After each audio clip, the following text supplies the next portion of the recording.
अगर आप किसी मुसीबत में हैं और अपने पुश्तैनी गहने बेचने जा रही हैं तो उनको बेचने से पहले इनकम टैक्स के नियम के बारे में जान लीजिए। दरअसल पुश्तैनी गहनों को बेचने के बाद मिलने वाली रकम पर आपको इनकम टैक्स देना होगा। हालांकि पुश्तैनी गहनों पर लगने वाला टैक्स आम गहनों की अपेक्षा काफी अलग होता है। आइए जानते हैं कि पुराने यानी कि दादी और नानी के ज़माने के गहनों को बेचने पर टैक्स की जो गणना है वो होती कैसे है। आयकर विभाग के नियमों के मुताबिक किसी कैपिटल एसेट के ट्रांसफर होने वाला जो फायदा है कैपिटल गेन के तहत जो टैक्स होता है उसके दायरे में आता है।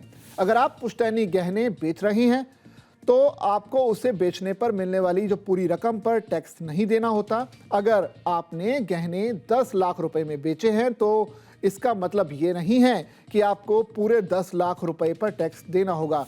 टैक्स पूरी तरह से कीमत पर नहीं बल्कि कैपिटल गेन पर लगता है। आसान शब्दों में कहें तो मान लीजिए कि आपके परिवार ने गोल्ड 3 लाख रुपए में खरीदा था और फिर उन्होंने वो आपको विरासत में दे दिया। अब आपने उसे 10 लाख रुपए में बेच दिया है। ऐसी स्थिति में टैक्स मुनाफे वाले 7 लाख पर लगेगा। अगर आपकी दादी ने सोना 1980 में खरीदा था लेकिन आपके पास उसका बिल नहीं है तो परेशान होने की जरूरत भी नहीं है। ऐसे मामलों में आयकर विभाग 1 अप्रैल 2001 को कट ऑफ रूल अपनाता है। अगर गोल्ड 1 अप्रैल 2001 से पहले खरीदा गया था तो आपके पास एक शानदार विकल्प भी होता है। आप या तो पूर्वज की असल खरीद कीमत चुन सकते हैं या फिर 1 अप्रैल 2001 को गोल्ड का जो बाजार भाव था यानी कि जिसे फेयर मार्केट वैल्यू भी कहते हैं उसे अपनी लागत मान सकते हैं। जाहिर है 2001 का भाव 1980 या फिर 1990 के भाव से कहीं ज्यादा होगा जिससे आपकी जो लागत है कागजों में बढ़ जाएगी और आपका जो टैक्स वाला जो मुनाफा है वो कम हो जाएगा।